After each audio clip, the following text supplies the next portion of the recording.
ఉత్తమాటలు చెప్పే రేవంత్ రెడ్డి తెలంగాణలోన 420 ఉత్తమాటలు చెప్పే రేవంత్ రెడ్డి తెలంగాణలోన 420 ఓటుకు నోటు దొంగవు నీవు ఓటుకు నోటు అరే చంద్రబాబుకు అరే చంద్రబాబుకు అరే ఉత్తమాటలు చెప్పే రేవంత్ రెడ్డి తెలంగాణలోన 420 ఉత్తమాటలు చెప్పే రేవంత్ రెడ్డి తెలంగాణలోన 420 ఇట్లాంటి 420 హామీలతో వచ్చినటువంటి రేవంత్ రెడ్డి కూడా కేసీఆర్ లాంటి నీతి నిజాయితీ కలిగినటువంటి నాయకుని మీద నిందలేస్తా అంటే ఇక్కడ ఉన్నటువంటి రైతాంగం కావచ్చు, ఇక్కడ ఉన్నటువంటి బీఆర్ఎస్ పార్టీ కావచ్చు, ఇక్కడ ఉండబడినటువంటి ప్రజాస్వామికవాదులు మొన్నటికి మొన్న భారతదేశంలోనే సేవ్ ఆఫ్ కాన్స్టిట్యూషన్ అని పట్టుకొని తిరిగినటువంటి రాహుల్ గాంధీ ఒకవైపు కర్రెగుట్టలలో కావచ్చు, ఒకవైపు ఆపరేషన్ కగార్ తోటి ఊచకోతలు కోస్తున్నారు ఈరోజు నక్సల్స్ని.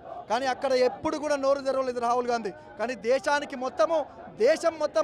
దేశం మొత్తము తొంగి చూసే విధంగా కేసీఆర్ గారు మాత్రమే వరంగల్ బహిరంగ సభలో వెంటనే నక్సల్స్ తోటి చర్చలు జరపాలని ఒక గొప్ప మానవతా దృక్పథంతో ప్రకటన చేయడంతో ఈరోజు చాలామంది తనకు మద్దతుగా ఉన్నారు. కాబట్టి ఇట్లాంటి కేసీఆర్ గారికి కవులు కళాకారులుగా మేమందరం కూడా మద్దతుగా ఉండబోతున్నాం.